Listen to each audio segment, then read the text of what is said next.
그들의 조상을 따라 집의 어른은 이러하니라. 이스라엘의 장자 르우벤의 아들은 한옥과 발로와 헤스론과 갈미니. 이들은 르우벤의 족장이요. 시므온의 아들들은 여무엘과 야민과 오핫과 야긴과 소알과 가나안 여인의 아들 사울이니. 이들은 시므온의 가족이요. 레위의 아들들의 이름은 그들의 족보대로 이러하니 게르손과 고핫과 무라리요. 레위의 나이는 137세였으며 게르손의 아들들은 그들의 가족대로 림나와 시므이요. 고핫의 아들들은 아므람과 이스알과 헤브론과 우시엘이요. 고핫의 나이는 133세였으며 무라리의 아들들은 마을리와 무시니. 이들은 그들의 족보대로 레위의 족장이요. 아므람은 그들의 아버지의 누이 요게벳을 아내로 맞이하였고 그는 아론과 모세를 낳았으며 아브람의 나이는 137세였으며 이스할의 아들들은 고라와 네벡과 시그리요. 우시엘의 아들들은 미사엘과 엘사반과 시드리요. 아론은 암미나답의 딸 나손의 누이 엘리세바를 아내로 맞이하였고 그는 나답과 아비후와 엘르아살과 이다마를 낳았으며 고라의 아들들은 아실과 엘가나와 아비아삽이니. 그들은 고라 사람의 족장이요. 아론의 아들 엘르아살은 부디엘의 딸 중에서 아내를 맞이하였고 그는 비느하스를 낳았으니. 이들은 레위 사람의 조상을 따라 가족의 어른들이라. 이스라엘 자손을 그들의 군대대로 애굽 땅에서 인도하라 하신 여호와의 명령을 받은 자는 이 아론과 모세요. 애굽 왕 바로에게 이스라엘 자손을 애굽에서 내보내라 말한 사람도 이 모세와 아론이었더라. 여호와께서 애굽 땅에서 모세에게 말씀하시던 날에 여호와께서 모세에게 말씀하여 이르시되 나는 여호와라. 내가 내게 이르는 바를 너는 애굽 왕 바로에게 다 말하라. 모세가 여호와 앞에서 아뢰되 나는 입이 둔한 자이오니 바로가 어찌 나의 말을 들으리이까.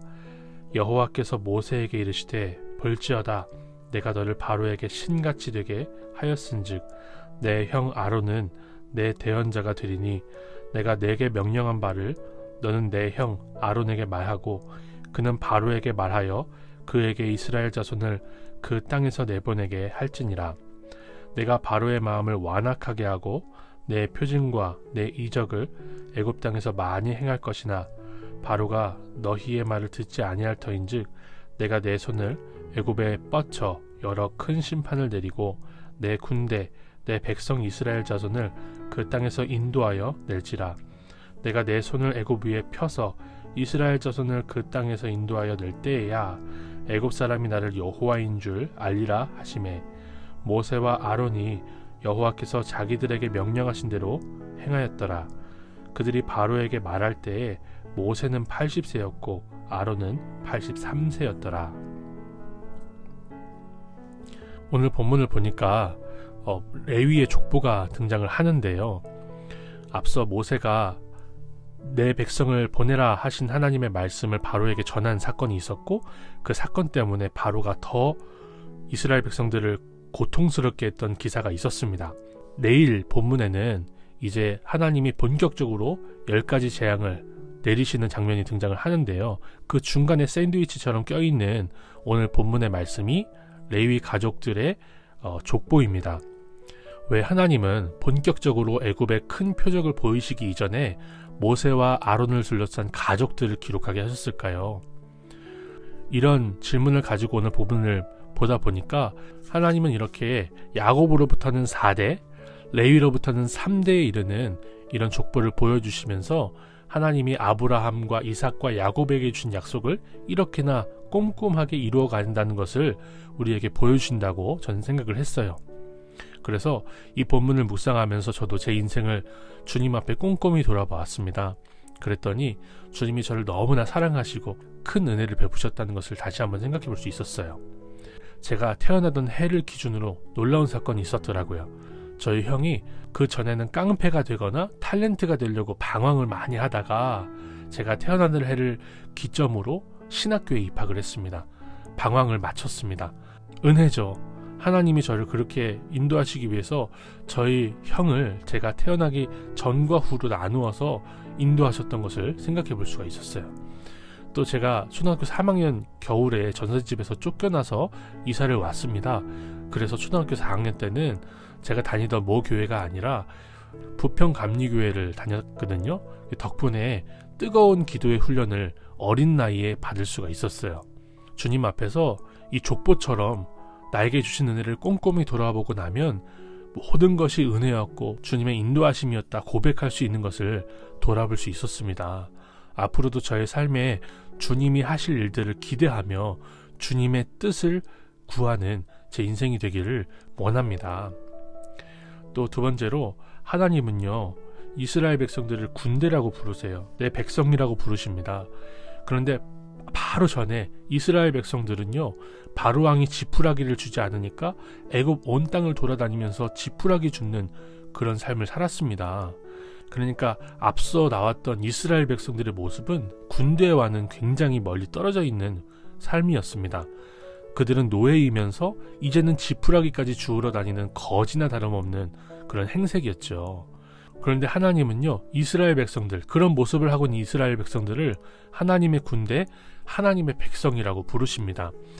이렇게 하나님이 구원하시는 사람들은요, 더 이상 죄와 사망의 노예가 아니라 생존의 노예가 아니라 하나님의 군대이자 하나님의 백성이라는 것을 우리에게 보여주고 있어요. 우리는 약하지만 우리를 구원하시는 하나님이 강하시기에 우리는 이 땅에서 노예가 아니라 군대로 살게 됩니다. 사도 바울도 우리가 하나님의 병사로 부르심을 받았다라는 말을 많이 하는데, 그러므로 저는요, 하나님이 군대로 부르신 사람답게, 병사로 부르신 사람답게 살 수 있기를 간구할 수 있었습니다. 인기의 노예, 시류의 노예, 돈의 노예, 생존의 노예가 아니라 하나님의 군대로 의의 병기로 이 땅을 살 수 있는 제가 되기를 간절히 바랍니다. 또 하나님이 바로의 마음을 완악하게 하신대요. 하나님이 바로의 마음을 완악하게 하신다는 것은요, 하나님이 그를 더 악하게 하신다는 것이 아닙니다. 그의 악한 마음을 그냥 두신다는 것을 말씀하시는 겁니다. 하나님이 보여주시는 10가지 표정을 보고 하나님 앞에 돌이켜서 회개하지 못하게 막으신다는 거예요. 하나님이 그냥 두신다는 겁니다. 그래서 저는 이 말씀을 묵상하면서 이 땅에서 육신이 무너져서 깨지고 하나님 앞에 떼굴떼굴 들면서 내 죄악을 회개하는 것이 찌질한 것이 아니라 은혜라는 생각을 해볼 수가 있었어요. 반면에 여전히 악을 행하면서도 잘 먹고 잘 살고 죽음의 순간까지도 대형 병원의 특실에서 죽는 것은 저주라는 생각을 해볼 수 있었습니다. 내 육신이 무너지고 내 폼이 빠지더라도 하나님 앞에서 정말 돌이켜서 회개할 수 있는 것이 복입니다. 그런 복을 누리는 제 인생이 되기를 소망합니다. 우리 모두의 인생이 되기를 소망합니다. 하나님 아버지, 10가지 재앙에 앞서 레위 족보를 꼼꼼하게 보여주신 것처럼 우리도 우리 인생에 주신 하나님의 은혜를 꼼꼼하게 돌아볼 수 있는 지혜가 있게 하옵소서. 연약한 우리를 군대로 불러주셨으니 이 땅에서 돈과 인기와 생존의 노예가 아니라 하나님의 병사로 사는 우리가 되게 하옵소서. 이 땅에서 하나님을 부인하는 악인들이 잘 먹고 잘 사는 것을 우리가 부러워하지 말게 하시고, 주님 앞에서 무너지고 깨져서 회개하는 것이 정말 참된 복이라는 것을 고백하는 우리 모두가 되게 하옵소서. 예수님의 이름으로 기도드립니다. 아멘.